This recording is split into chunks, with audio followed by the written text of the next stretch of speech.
बिस्मिल्लाहिर्रहमानिर्रहीम। अस्सलामुअलैकुम वरहमतुल्लाहि वबरकातुहू।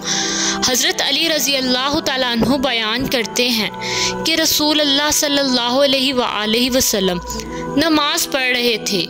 आप सल्लल्लाहु अलैहि वसल्लम ने अपना हाथ ज़मीन पर रखा तो बिच्छू ने आप सल्लल्लाहु अलैहि वसल्लम को डस लिया। रसूल अल्लाह सल्लल्लाहु अलैहि वसल्लम ने अपना जूता मारकर उसे मार दिया।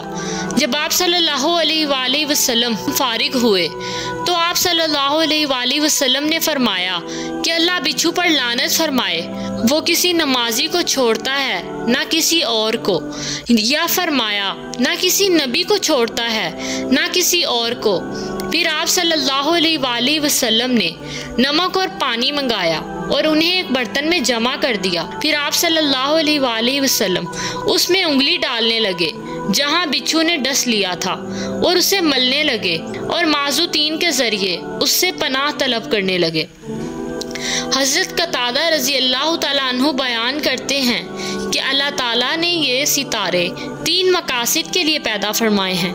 उन्हें आसमान के लिए बाइसे ज़ीनत बनाया है, शयातीन के लिए अलामात व निशानात जिनके ज़रिए रहनुमाई हासिल की जाती है। जिन ने इनके अलावा कुछ और बयान किया उसने गलती की और अपना हिस्सा ज़ाया किया और ऐसी चीज़ का तकल्लुफ़ किया जो वो नहीं जानता था। इमाम बुखारी रहमतुल्लाह ने इससे मुतल्लिक रिवायत किया है, पर एक रिवायत में है उसने ऐसी चीज़ का तकल्लुफ़ किया जो ना तो उसके मुतल्लिक है और ना उसे उसका इल्म है, और जिनके इल्म से अंबिया और फरिश्ते भी आजिज़ हैं।